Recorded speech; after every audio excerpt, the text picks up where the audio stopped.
ಬಸವರಾಜ್ ರಾಯರೆಡ್ಡಿ ಅವರ ಈ ಮಾತೆ ಇವತ್ತು ಇಡೀ ದಿನ ರಾಜ್ಯ ರಾಜಕಾರಣದಲ್ಲಿ ತಲ್ಲಣಕ್ಕೆ ಕಾರಣವಾಗಿರುವುದು. ಇದೇ ವಿಚಾರವನ್ನು ಚರ್ಚೆಗೆ ಒಳಪಡಿಸ್ತಾ ಇದ್ದೀವಿ. ಚರ್ಚೆಯಲ್ಲಿ ಬಿಜೆಪಿ ವಕ್ತಾರರಾದ ಚಂದ್ರಶೇಖರ್ ಅವರಿದ್ದಾರೆ, ಹಾಗೆ ಜೆಡಿಎಸ್ ವಕ್ತಾರರಾದ ರಾಜುಗೌಡರಿದ್ದಾರೆ, ಆಮ್ ಆದ್ಮಿ ಪಕ್ಷದ ವಕ್ತಾರರು ಡಾಕ್ಟರ್ ದಿನೇಶ್ ಅವರಿದ್ದಾರೆ, ಹಾಗೆ ಕಾಂಗ್ರೆಸ್ನ ಕಡೆಯಿಂದ ಸತೀಶ್ ನಾಯಕ್ ಅವರು ಕೆಲವೇ ಕ್ಷಣಗಳಲ್ಲಿ ಜಾಯ್ನ್ ಆಗುವ ನಿರೀಕ್ಷೆ ಇದೆ. ಎಲ್ರಿಗೂ ಕಾರ್ಯಕ್ರಮಕ್ಕೆ ಸ್ವಾಗತ.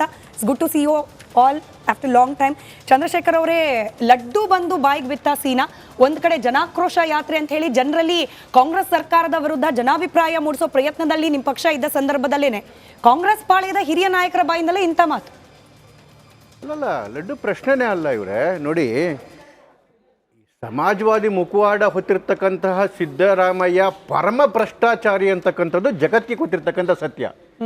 ಅವರ ಮೊದಲನೇ ಅವಧಿ 13ರಿಂದ 18ರಲ್ಲೇನೆ ಲೋಕಾಯುಕ್ತ ಮುಚ್ಚಿದ್ದಾಕೆ 51 ಕೇಸ್ಗಳನ್ನ ಮುಚ್ಚಿದ್ರು. ಏನು, ಸಿದ್ದರಾಮಯ್ಯನವ್ರ ಮೇಲೆ ನೇರವಾದ ಆಪಾದನೆ ಇದ್ದಂತಹ 51 ಕೇಸು.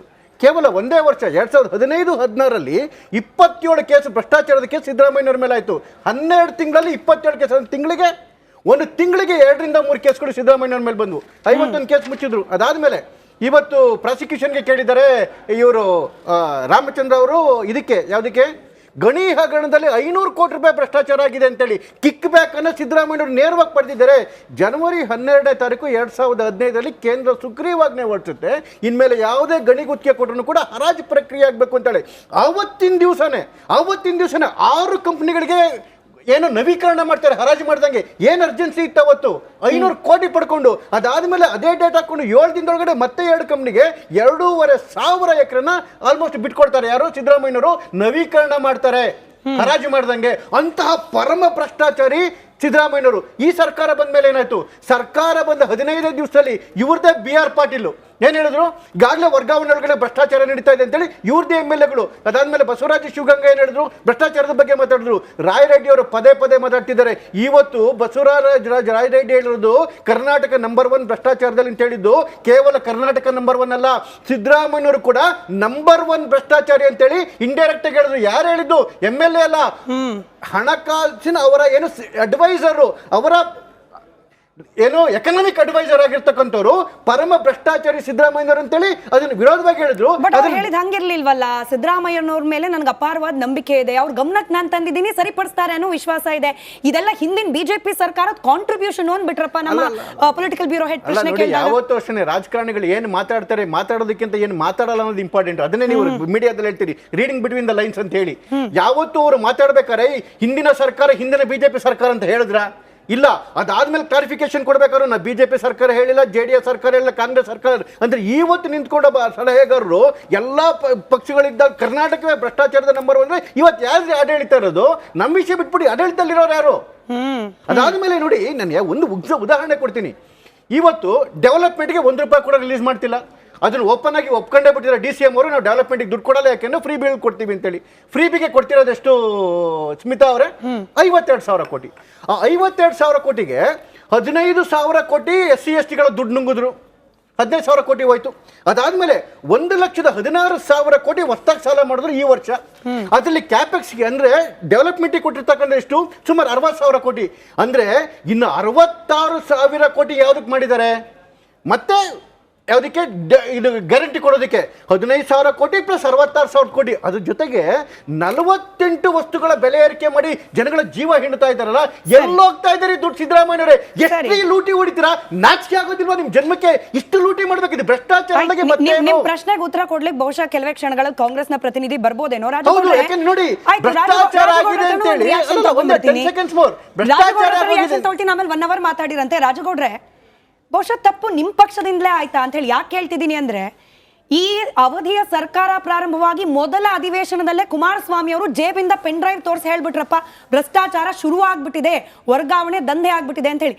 ಅವತ್ತೇನೆ ಪೆನ್ ಡ್ರೈವ್ ಆಚೆ ಕೊಟ್ಟು ಯಾರ್ಯಾರು ಇದ್ದಾರೆ ಭ್ರಷ್ಟ ಹುಳುಗಳು ಅಂತ ಹೇಳಿ ಆಚೆ ಹಾಕ್ಬಿಟ್ಟಿದ್ರೆ ರಾಯರೆಡ್ಡಿ ಅವ್ರ ಸ್ಟೇಟ್ಮೆಂಟ್ ತನಕ ಕಾಯೋಷ್ಟೇ ಇರ್ಲಿಲ್ವಾ ಅಂತ. ಖಂಡಿತವಾಗ್ಲೂ ಇದಕ್ಕೊಂದು ಪುಷ್ಟೀಕರಣ ಕೊಡುವಂಥದ್ದು ಮೊನ್ನೆ ಒಂದು ಸೆಷನ್ ಅಲ್ಲಿ ಒಂದು ಚರ್ಚೆ ಆಯಿತು. ನಮ್ಮ ಮೈಸೂರು ಭಾಗದಿಂದ ವಿವೇಕಾನಂದ ಅಂತ ಒಬ್ರು MLC ಗೆದ್ದು ಬಂದಿದ್ದಾರೆ. MLC ಅವರು ಅದು ಬಿಟ್ಟು ಕೂಡ ಈಗಲೇ ಬೇಕಾದ್ರೆ ನಾನು ಮಾಧ್ಯಮಕ್ಕೆ ಕೊಡಿ ಅಂದರೆ ಈಗಲೇ ಕೊಡಬಲ್ಲೆ. ಆ ವಿವೇಕಾನಂದ ಅವರು ಅವರ ಲಿಮಿಟೇಷನಲ್ಲಿ ಬರುವಂಥ ಹುಲಿಕೆರೆ ಅಂತ ಒಂದು ಪಂಚಾಯತಿನಲ್ಲಿ PDO ಆದಂಥ ಒಬ್ಬರು ಹೆಣ್ಣುಮಗಳು, ಆ ಹೆಣ್ಣುಮಗಳು ಒಂದು ಖಾತೆಗೆ 25,000 ರೂಪಾಯಿ ತಗೋತಾರೆ 25,000 ರೂಪಾಯಿ ತಗೋತಾರೆ ಅಂತೇಳಿ ಸೆಷನ್ ಅಲ್ಲಿ ನಿಂತು ಓಪನ್ ಆಗಿ ಆರೋಪ ಮಾಡ್ತಾರೆ. ಇದಕ್ಕೆ ಆರೋಪ ಮಾಡಿದಾಗ ಸನ್ಮಾನ್ಯ ಖರ್ಗೆ ಅವರು, ನಮ್ಮ RDPR ಮಿನಿಸ್ಟ್ರು ಎಷ್ಟು ಚೆನ್ನಾಗಿ ಉತ್ತರ ಕೊಡ್ತಾರೆ ಅಂತ ಅದೇನಾರು ಇದ್ರೆ ಕೊಡಿ. ಆ ಪಂಚಾಯತಿಲಿ 1.5 ವರ್ಷಗಳಿಂದ ಮಾಡಿದಿರುವಂಥ ಹಗರಣಗಳ ಬಗ್ಗೆ ಮಾಧ್ಯಮಗಳು ಬಿತ್ತರಿಸ್ತಾನೆ ಹೋಗಿದ್ದಾವೆ, ಲೋಕಲ್ ಪೇಪರ್ಸ್ ಬರೆದಿದ್ದಾವೆ, ಸಾಕಷ್ಟು ಪತ್ರಿಕೆಗಳು ಬರೆದಿದ್ದಾರೆ. ಅಲ್ಲಿ ಒಬ್ಬ ಬಿಲ್ ಕಲೆಕ್ಟರ್ನ ಆಯ್ಕೆನ ಅನುಮೋದನೆ ಅವ್ರಿಗೆ ಹೆಂಗೆ ಬೇಕಂಗೆ ಮಾಡ್ಕೊಂಡು ಮಾಡಿರ್ತಾರೆ. ಅವನ್ನ ಕಾಪಾಡಲಿಕ್ಕೆ EO CEO ಒಬ್ಬ ಈ ಹಿಂದೆ ಇದ್ದಂಥ ಒಬ್ಬ PDO ಕೂಡ ಸಸ್ಪೆಂಡ್ ಆಗ್ತಾನೆ. ಈಗ ಬಂದಿರುವಂಥ PDO ಆತನ ಸಮರ್ಥಿಸ್ಕೋತಾಳೆ. ಮತ್ತು MLA ಹೇಳಿದ್ರೆ ನಾನು ಖಾತೆ ಮಾಡಿಕೊಡ್ತೀನಿ ಅಂತ ಓಪನ್ ಒಬ್ಬ MLCಗೆ ಉತ್ತರ ಕೊಡ್ತಾರೆ ಅಂದರೆ ಇವತ್ತವರೆಗೂ ಒಂದು ಯಾವುದೇ ಆದಂಥ ಒಂದು ಕಠಿಣ ಕ್ರಮ ತಗೊಳಕ್ಕಾಗಲಿಲ್ಲ ಅಂದರೆ ಈ ಸರ್ಕಾರ ಇನ್ನೆಷ್ಟು ಭ್ರಷ್ಟಾಚಾರಕ್ಕೆ ಒಗ್ಕೊಂಡೋಗಿದೆ. ಭ್ರಷ್ಟಾಚಾರ ಖುದ್ದು ಮಾಡಿಸ್ತಾ ಇದ್ದಾರೆ. ಸರ್ಕಾರಿ ಅಧಿಕಾರಿಗಳನ್ನ ಬಿಡ್ ಕರೀತಾ ಇದ್ದಾರೆ. ತಹಸೀಲ್ದಾರ್ಗಿಷ್ಟು, AC-ಗಿಷ್ಟು, ಸಬ್ ಇನ್ಸ್ಪೆಕ್ಟರ್ಗಿಷ್ಟು, ಇನ್ಸ್ಪೆಕ್ಟರ್ಗಿಷ್ಟು. ಒಬ್ಬ ಸಬ್ ಇನ್ಸ್ಪೆಕ್ಟರ್ ಹಿಂದುಳಿದ ವರ್ಗದ ಸಬ್ ಇನ್ಸ್ಪೆಕ್ಟ್ರು ಇವ್ರು ಕೇಳದಂತ ಲಂಚ ಕೊಡೋಕ್ಕಾಗ್ದಲೆ ಸತ್ತೋಗ್ತಾನೆ. ಅದ್ರ ಬಗ್ಗೆ ನಿಮ್ದೇ ರಿಪಬ್ಲಿಕ್ ಟಿವಿನಲ್ಲಿ ದೊಡ್ಡ ಮಟ್ಟದ ವರದಿ ಮಾಡ್ತೀರಿ. ಸೊ ಬೇಲಿನೇ ಎದ್ದು ಹೊಲ ಮೇಯ್ಬೇಕಾದ್ರೆ, ಈಗ ಬೇಲಿನೇ ಒದ್ದು ಹೊಲ ಮೇಯ್ಬೇಕಾದ್ರೆ ಜನ ಯಾರನ್ನ ಕೇಳ್ತಾರೆ? ನಿಮ್ಗೆ ಇನ್ನೂ ಒಂದು ವಿಚಾರ ಹೇಳ್ತೀನಿ, ಒಂದ್ ಸಣ್ಣ ಕತೆ ನೀವಿನ್ನ ಪೆನ್ ಡ್ರೈವ್ ಉತ್ತರ ಬರಲೇ ಇಲ್ಲ ನಿಮ್ಮಿಂದ. ಅಲ್ಲ ರೀ, ಪೆನ್ ಡ್ರೈವ್ ಉತ್ತರ ಬರ್ಲಿಲ್ಲ ಅಂದ್ರೆ ಅಂಗೈ ಉಣ್ಣ ಕನ್ನಡಿ ಬೇಕಂದ್ರೆ ಇಷ್ಟೆಲ್ಲ ಆದ್ರೂ ಏನು ಮಾಡಕ್ಕಾಗಿಲ್ಲ ಅಂದ್ರೆ ಪೆನ್ ಡ್ರೈವ್ ಕೊಟ್ಟಿರಿ ಇನ್ನೇನ್ ಕಿಸಿತಾ ಇದ್ರಿ ನೀವು? ಅದೇ ಪೆನ್ ಡ್ರೈವ್ ಅಲ್ಲಿ ಇರುವಂತ ವಿಚಾರಗಳನ್ನ ಇವ್ರದೇ MLA ಮಾತಾಡ್ತಾರೆ. ಏನ್ ಮಾಡಿದ್ರಿ ಇವ್ರ ಸರ್ಕಾರ? ಪೆನ್ ಡ್ರೈವ್ ಅಲ್ಲ, ಈಗ ಪೆನ್ ಡ್ರೈವ್ ಅಲ್ಲ, ಸೆಷನ್ ಅಲ್ಲೇ ನಿಂತ್ಕೊಂಡು ವಿಚಾರ ಚರ್ಚೆ ಮಾಡಿದೀವಿ. ಏನ್ ಮಾಡಿದ್ರಿ ನೀವು? ಪೆನ್ ಡ್ರೈವ್ ಕೊಟ್ರೆ ನೀವು ಬರೀ ಸಿನಿಮಾ ಓಡ್ಸಕ? ಸರಿ ನೀವ್ ಹೇಳ್ತಿದ್ದೀರಿ ವರ್ಗಾವಣೆಗಳಲ್ಲಿ ವ್ಯಾಪಕ ಭ್ರಷ್ಟಾಚಾರ ಅಂತೀರಿ. ರಾಯರೆಡ್ಡಿ ಅವರು ಇವತ್ತು ಅದಕ್ಕೂ ಉತ್ತರ ಕೊಟ್ಟರು. ಇನ್ನು ಮೇಲಿಂದ ಯಾವುದೇ ಇನ್ಫ್ಲೂಯೆನ್ಸ್ ಮೇಲೆ ವರ್ಗಾವಣೆ ಆಗೋದಿಲ್ಲ, ಕೌನ್ಸಿಲಿಂಗ್ ಮೂಲಕವೇ ವರ್ಗಾವಣೆಗೆ ನಿರ್ಧಾರ ತಗೊಂಡ್ಬಿಟ್ಟಿದೀವಿ, ಬಜೆಟ್ ಕಾಪಿಲ್ ಪ್ರಿಂಟ್ ಮಾಡ್ಬಿಟ್ಟಿದೀವಿ. ಅಲ್ಲ, ಬಜೆಟ್ ಕಾಪಿಲ್ ಪ್ರಿಂಟ್ ಮಾಡಿದ್ರೆ ಈಗ 1 ವರ್ಷದಿಂದ ಮಾಧ್ಯಮದ ತುಂಬಾ ಅತ್ಯದ್ಭುತವಾಗಿ ತೋರಿಸಿದ್ರಿ. ಆ ಕಡೆಯಿಂದ ಫೋನ್ ಮಾಡ್ತಾರೆ, ಅಪ್ಪಯ್ಯ ನಾನು ಕಳ್ಸಿರೋದು 4 ಇಷ್ಟಪ್ಪಯ್ಯ, ಫೋನ್ ಬರಂಗಿಲ್ಲ, ಇನ್ಫ್ಲೂಯೆನ್ಸ್ ನಡೆಯಲ್ಲ, ಎಕ್ಸ್ಟ್ರಾ ಇನ್ನೊಂದು ಲಿಸ್ಟ್ ಇಲ್ಲ ಅಪ್ಪಯ್ಯ ಅಂತಾರೆ. ಈ ಕಡೆಯಿಂದ ಹೇಳ್ತಾರೆ. ಅಂದ್ರೆ ಆ ಲಿಸ್ಟು 1 ವರ್ಷ ಆದ್ರೂ ಅದೇ ಲಿಸ್ಟ್ಗಳು ಓಡ್ತಾ ಇದಾವೆ. ಅಂದ್ರೆ ನೀವು ಬರೀ ಬಾಯಿ ಮಾತಿಗಷ್ಟೇ ಲೋಕಾಯುಕ್ತನ ಮುಚ್ಚಿ ACBನ ಸೃಷ್ಟಿ ಮಾಡಿಕೊಂಡು ನಿಮಗೆ ಬೇಕಾದ ಕ್ಲೀನ್ ಚಿಟ್ಗಳು ಕೊಟ್ಕೊಂಡು ಹೋದ್ರಿ. ಇವತ್ತು ಸರಿಯಾಗಿ ಅದಕ್ಕೆ ಉತ್ತರ ಕೊಡ್ತಾ ಇದ್ದಾರೆ. ಇವತ್ತು ನಿಮ್ಗೇನು ED ಅವರು ಎಷ್ಟು ಚೆನ್ನಾಗಿ ಉತ್ತರ ಕೊಡ್ತಾ ಇದ್ದಾರೆ ಅಂದ್ರೆ, ನೀವು ಮಾಡಿದಂತಹ ವಾಲ್ಮೀಕಿ ಹಗರಣಕ್ಕೆ ಅತ್ಯದ್ಭುತವಾಗಿ ಈಗ ED ಎನ್ಕ್ವೈರಿ ಸ್ಟಾರ್ಟ್ ಮಾಡ್ಕೊಂಡಿದೆ. ನಾನು ಹೇಳೋದಿಷ್ಟೇ, ನೀವು ಭ್ರಷ್ಟಾಚಾರ ಮಾಡ್ತಾ ಇದ್ದೀರಾ ಅನ್ನೋದಕ್ಕೆ ನಿಮ್ಮನ್ನ ನೀವೇ ನೋಡ್ಕೊಳ್ಳಿ. 1,16,000 ಕೋಟಿ ಸಾಲ ಮಾಡಿದಿರಿ, ಯಾವುದೇ ಡೆವಲಪ್ಮೆಂಟ್ಗಳಾಗ್ತಾ ಇಲ್ಲ. ಏನಾರು ಇದ್ರೆ ತಗಮನ್ನಿ ಅನ್ನೋ ಲೆಕ್ಕಕ್ಕೆ ಆಗ್ಬಿಟ್ಟಿದೆ. ಈ ಮಟ್ಟದ ಸರ್ಕಾರಗಳು ನಡೆಸ್ತಾ ಹೋದ್ರೆ ಜನಸಾಮಾನ್ಯ ಬದುಕ್ಲಿಕ್ಕೆ ಆಗ್ತದ? ಸರಿ ಆಮ್ ಆದ್ಮಿ ಪಕ್ಷದ ದಿನೇಶ್ ಅವರಿದ್ದಾರೆ. ಈ ಸ್ಕೀಮ್ಗಳನ್ನ ಇದನ್ನ ಫ್ರೀ ಬಿ ಅಂತಿರೋ ಅಥವಾ ಗ್ಯಾರಂಟಿ ಯೋಜನೆಗಳಂತಿರೋ ಕಲ್ಯಾಣ ಯೋಜನೆ ಅಂತಿರೋ ಅದನ್ನ ಕೊಟ್ಟ ಅನುಭವ ನಿಮಗೂ ಡೆಲ್ಲಿಯಲ್ಲಿದೆ. ಅನುಮಾನ ಬಹಳ ನೇರವಾಗಿ ಕೇಳ್ಬಿಡ್ತೀನಿ, ಇಂಥ ಯೋಜನೆಗಳು ಕೊಟ್ಟಾಗಲೇ ಭ್ರಷ್ಟಾಚಾರ ಹೆಚ್ಚಾಗುತ್ತಾ? ದೆಹಲಿಯಲ್ಲಿ ಆದದ್ದನ್ನ ಗಮನದಲ್ಲಿ ಇಟ್ಕೊಂಡು ಕೇಳ್ತಾ ಇದ್ದೀನಿ. ಇಲ್ಲಿ ನಮ್ಮ ಆನ್ಲೈನ್ ವೀಕ್ಷಕರೊಬ್ಬರು ಕೃಷ್ಣಪ್ಪ ಅನ್ನೋರು ಹೇಳಿದ್ದಾರೆ, all free schemes R scams. ಅದು ಆಮ್ ಆದ್ಮಿ ಪಕ್ಷ ಕೊಟ್ಟಿದ್ದು ಇರಬಹುದು, ಕಾಂಗ್ರೆಸ್ ಪಕ್ಷ ಕೊಟ್ಟಿದ್ದು ಇರಬಹುದು. ಇವತ್ತು ರಾಜ್ಯ ಭ್ರಷ್ಟಾಚಾರದಲ್ಲಿ ನಂಬರ್ 1 ಆಗ್ಲಿಕ್ಕೆ ಈ ಹಣ ಹೊಂದಿಸುವ ಹಪಾಹಪಿ ಕೂಡ ಕಾರಣವಾಯ್ತಾ ಅಂತ?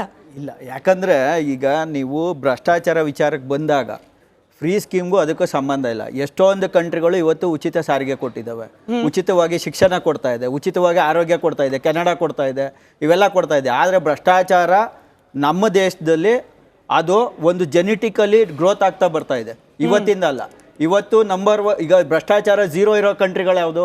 ಫಿನ್ಲ್ಯಾಂಡು, ಯಾವುದೋ ಸಿಂಗಾಪುರು, ಲೆಕ್ಸ್ಬರ್ಗು, ಈ ಥರ ಬೇರೆ ಬೇರೆ ಕಂಟ್ರಿಗಳು 0 ಭ್ರಷ್ಟಾಚಾರ ಇದೆ. ನಮ್ಮ ದೇಶ ಇವತ್ತು 38ನೇ ರ್ಯಾಂಕ್ ಇದೆ. 0 ಅಂದರೆ ಏನೂ ಭ್ರಷ್ಟಾಚಾರ ಇಲ್ಲ, 100. ನಾವು 38ನೇ ರ್ಯಾಂಕಲ್ಲಿ ಇದ್ದೀವಿ ಇಡೀ ದೇಶ. ಮತ್ತು ಇವತ್ತಿನ ಲೇಟೆಸ್ಟು ಏನು ಬೆಸ್ಟ್ ಡಿಪ್ಲೊಮೇಟ್ ಅನ್ನೋ ಒಂದು ಸರ್ವೆ ಮಾಡಿರೋದು ಡಿಸೆಂಬರು 2024ರಲ್ಲಿ.